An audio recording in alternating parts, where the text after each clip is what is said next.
अस्सलाम वालेकुम, welcome to मानरा academy. इस वीडियो में हम बात करेंगे एक्टिविटी 4.1 के बारे में। इस प्रोग्राम में वो हमसे कहता है कि 2 का टेबल जो है उसको आपने स्क्रीन पर दिखाना है। तो पहले हम ज़रा 2 का जो टेबल है उसको एक नज़र देख लेते हैं कि 2 का टेबल जो है वो किस तरह से जो है काम कर रहा है। यहाँ पर आप देखें तो एक वैल्यू जो है वो सेम जा रही है एंड तक, और उसके बाद एक जो है ये एक आपकी जा रही है स्टेटमेंट जो 1 से लेकर 10 तक जा रही है। आपने पीछे जो है वो पढ़ चुके हैं, हमने जो है वो गिनती प्रिंट की थी 1 से 10 तक, जो है वो हमने काउंटिंग जो है वो प्रिंट की थी। तो उसमें और इसमें थोड़ा सा फ़र्क है। हमने सेम वही चीज़, अगर हम ये वाली चीज़ प्रिंट कर लें तो ये और ये जो है इसको मल्टीप्लाई करना ये तो कोई मुश्किल काम नहीं है। तो यहाँ पर फॉर लूप के ज़रिए से हमने 1 से 10 तक जो है वो गिनती प्रिंट पहले ही की है। हमने जो पहले एक जो असाइनमेंट हमने देखी है उसके अंदर हमने ये चीज़ कर ली है। लेकिन अभी हम क्या करते हैं, हम पहले 1 से 10 तक जो है ना गिनती फॉर लूप के ज़रिए से ना प्रिंट करके देखते हैं, और उसके बाद मैं आपको बताऊंगा कि अब आपने उसके अंदर तब्दीली किस तरह से करनी है। तो चलते हैं अपने प्रोग्राम की तरफ। सबसे पहले हमने क्या करना है, हमने एक वेरिएबल लेना है, इंट में लेना है वेरिएबल। उसके बाद हमने क्या करना, फॉर लूप यूज़ करना है। अब फॉर लूप हमेशा जो है वो ब्रैकेट के अंदर हम इस्तेमाल करते हैं, और फॉर लूप के 3 हिस्से हैं टोटल। पहले हिस्से में हमने बताना होता है कि आई की वैल्यू इनिशियलाइज हमने करानी होती है कि आई की वैल्यू क्या है। तो हमें जो है आई की वैल्यू यहाँ पर 1 चाहिए, यानी 1 से स्टार्ट होनी चाहिए आई की वैल्यू। और उसके बाद यहाँ पर हम लगाते हैं टर्मिनेटर। दूसरा हिस्सा यहाँ पर हमने कंडीशन बतानी होती है कि इस वैल्यू को आप कहाँ तक रिपीट करवाना चाहते हैं।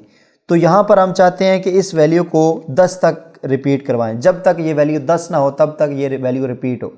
उसके बाद हम क्या करते हैं, टर्मिनेटर यूज़ करते हैं, और उसके बाद हम करते हैं आई प्लस प्लस।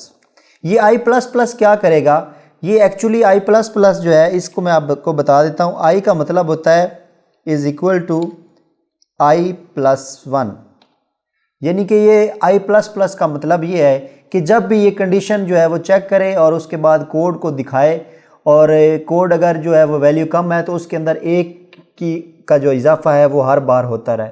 तो इस आई प्लस प्लस का मतलब यही होता है कि उसमें 1 का जो है वैल्यू का इजाफा हो जाता है। तो अब हम चलते हैं अपने प्रिंट एफ की तरफ। हमने बस वैल्यू दिखानी है, जो यहाँ पर आई की वैल्यू होगी वो हमने स्क्रीन पर दिखानी है। तो यहाँ पर हम प्रिंट एफ के अंदर सिर्फ आई की जो वैल्यू है वो %d यहाँ पर यूज़ करेंगे, यहाँ फॉर्मेट स्पेसिफायर, और उसके बाद हमने वैल्यू क्या किसकी दिखानी, आई की दिखानी। तो आई की वैल्यू यहाँ पर हमें ये स्क्रीन पर दिखाएगा। ये फॉर लूप हम पहले जो है इस्तेमाल कर चुके हैं, और उसके मैंने पूरी जो उसका फॉर लूप का जो सिंटैक्स है उसकी पूरी मैंने वजाहत की है, और उसके बाद फ़्लो चार्ट की मैंने पूरी वजाहत की है कि किस तरह जो है ये फॉर लूप काम करता है। ये फॉर लूप के बारे में मैंने तफसील से जो है ना वहाँ पर भी बताया। तो अगर आपने वो वीडियो नहीं देखी तो आप उस वीडियो को देखें, उससे आपको अंदाज़ा हो जाएगा कि फॉर लूप किस तरह से काम करता है। क्योंकि ये वाली चीज़ अगर आपको समझ नहीं ना आई तो फिर आपको फॉर लूप समझ नहीं आएगा, क्योंकि फॉर लूप के अंदर यही चीज़ है।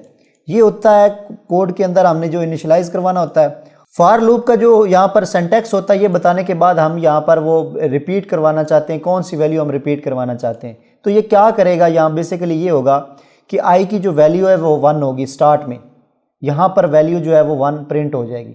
अब क्या होगा, हमारा जो प्रोग्राम है वो वापस जाएगा इस कंडीशन के अंदर, चेक करेगा आई की वैल्यू 1 जो है वो होगी, तो वो उसे कहेगा कि जनाब अभी तक तो वैल्यू 1 है, ये 10 तक रिपीट करवाना है। तो जब 1 है तो वो वैल्यू 1 प्रिंट एफ के अंदर भेज देगा, और आई की वैल्यू 1 प्रिंट हो जाएगी। और उसके बाद क्या होगा, वापस जो है ये हमारा आई प्लस प्लस जो है वो रन हो जाएगा। अब आई प्लस प्लस क्या है, उसमें वैल्यू में जो आई की पहले वाली वैल्यू उसमें 1 का इजाफा हो जाएगा, तो ये वैल्यू 2 हो जाएगी। अब 2 यहाँ पर चेक होगा, यहाँ पर आ जाएगा हमारा प्रोग्राम और इसको चेक करेगा, वैल्यू 2 है, 2 लेस देन और इक्वल टू 10 है, तो इसका मतलब जो ये कंडीशन है ट्रू हो रही है। ये फिर हमारा प्रोग्राम यहाँ वापस आएगा और ये आई की वैल्यू 2 प्रिंट कर देगा। अब यहाँ पर आई की वैल्यू 2 हो चुकी है, अब वापस फिर आई प्लस प्लस जो है वो वर्क होगा और 1 का फिर इजाफा हो जाएगा, यानी इसमें इसकी बार 3 जो है वो प्रिंट हो जाएगा। अब 3 जो है वो चेक करेगा, यहाँ पर कंडीशन जो है इसको चेक होगा, तो 3 जो है वो लेस देन और इक्वल टू 10 है, तो कंडीशन ट्रू हो रही है। वापस हमारा प्रोग्राम फिर यहाँ पर आएगा और आई की जो वैल्यू 3 है वो यहाँ पर स्क्रीन पर प्रिंट हो जाएगा। तो उसके लिए हमें क्या और चीज़ चाहिए, यहाँ पर एन भी चाहिए ताकि वो नेक्स्ट लाइन पर दिखाया हमें वैल्यू। तो अब इसको रन कर लेते हैं। तो यहाँ पर आप देख सकते हैं कि हमें जो है वो 1 से 10 तक जो है वो प्रिंट मिल चुकी है। और इसमें ये क्यों मिली है, क्योंकि यहाँ पर हमारे पास जो है ये आई की स्टार्टिंग वैल्यू 1 है और उसकी लेस देन और इक्वल टू जो वैल्यू वो 10 है। यहाँ पर हम आई की बेसिक वैल्यू बताएंगे जो उसकी इनिशियलाइजिंग वैल्यू होगी, उससे वो स्टार्ट करेगा। और यहाँ पर हम उसकी आखिरी लिमिट बताएंगे कि कहाँ तक रोकना कहाँ है हमने अपने प्रोग्राम को, जो हमारा लूप होगा हमने उसे रोकना कहाँ है।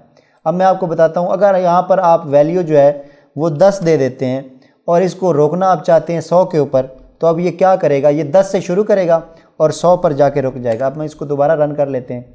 तो यहाँ पर देखें जी, ये 10 से शुरू हो रहा है और ये 100 तक जाके रुक गया है। यहाँ पर प्रोग्राम यहाँ 100 के ऊपर जब पहुँचा है तो रुक गया है। तो ये चीज़ होती है कि यहाँ पर आपने उसकी बेसिक वैल्यू बतानी है कि कहाँ से शुरू करवाना है और कहाँ पर रोकना है, ये उसकी आखिरी लिमिट होती है। तो यहाँ पर हमें 1 से शुरू चाहिए और यहाँ पर हमें 10 चाहिए। तो ये तो हमने जो है उसकी काउंटिंग जो है वो प्रिंट करवा ली। अब हमें क्या चीज़ चाहिए, अब हमें ये चीज़ चाहिए कि एक जो वेरिएबल और है वो हम लें और उसमें हम वैल्यू असाइन करवा दें 2 और वो उसके इसके साथ ज़रब देकर उसका हमें रिज़ल्ट दिखाता जाए। सिर्फ हमें एक और वेरिएबल लेना पड़ेगा और उसमें हमने वैल्यू असाइन करवानी है 2, बस बाकी सारा प्रोग्राम सेम ही चलेगा। तो हम क्या करेंगे, यहाँ पर एक और वेरिएबल ले लेते हैं j। अब j क्या चीज़ है, इसकी वैल्यू हम बता देंगे कि j की जो वैल्यू है वो 2 है। अब आउटपुट आपने कैसे दिखानी है, आउटपुट आपने दिखानी है j multiply by 1 is equal to j multiply by 1, तो वो उसका जो है वो रिज़ल्ट आ जाएगा।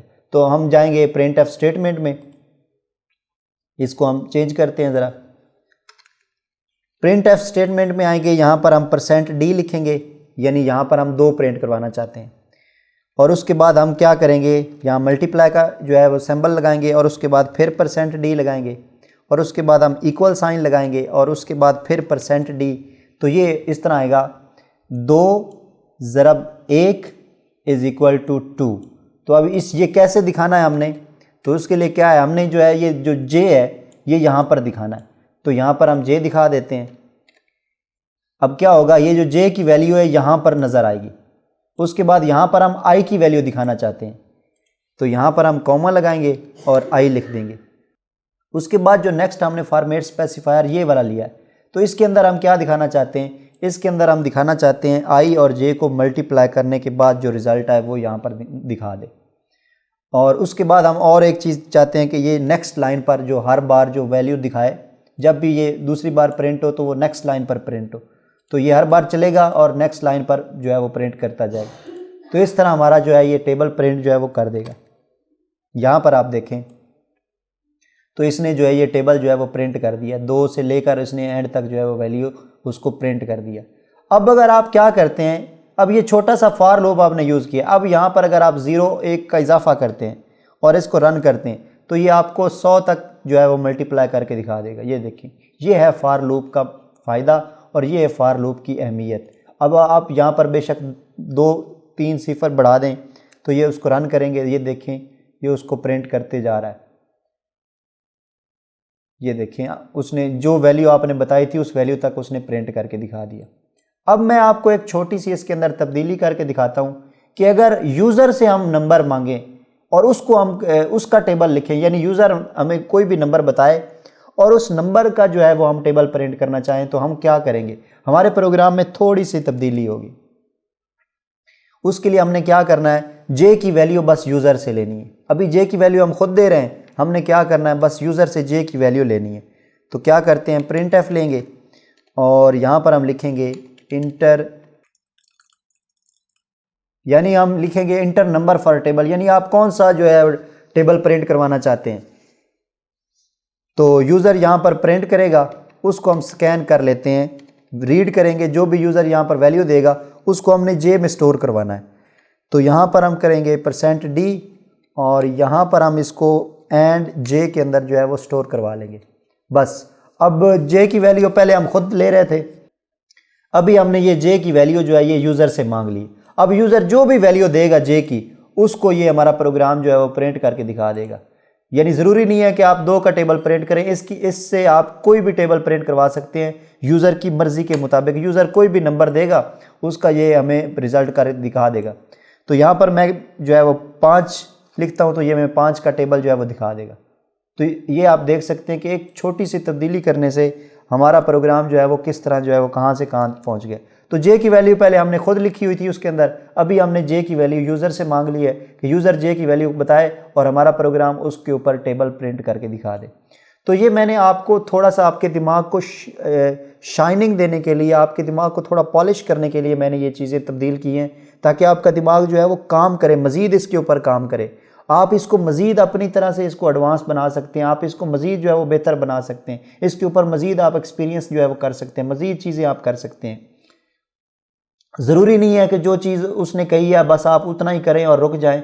जितना ज़्यादा आप प्रैक्टिस करते जाएंगे उतनी ज़्यादा आपकी जो है परफॉर्मेंस जो है उसमें इजाफा होता जाएगा। तो प्रैक्टिस बहुत ज़रूरी है प्रोग्रामिंग के अंदर। आप कॉपी पेस्ट करने से बचें और कोशिश करें ख़ुद प्रोग्राम लिखें। पहले आप कंसेप्ट को समझें, कंसेप्ट को समझने के बाद आप ख़ुद प्रोग्राम लिखने की कोशिश करें।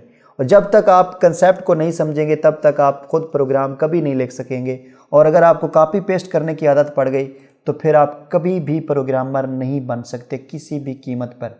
तो मुझे उम्मीद है कि आपको ये वाली वीडियो जो है वो पसंद आई होगी और इस फॉर लूप की भी और जो टेबल हमने प्रिंट किया उसकी भी आपको अच्छी तरह से समझ आ गई होगी। अगर आपको समझ नहीं आई तो आप बिला झिझक मुझसे कमेंट में पूछा करें, मुझे बताया करें कि यहाँ से ये वाला पॉइंट जो है ये समझ नहीं आया, ताकि मैं आपको उसकी वजाहत जो है वो बता सकूँ।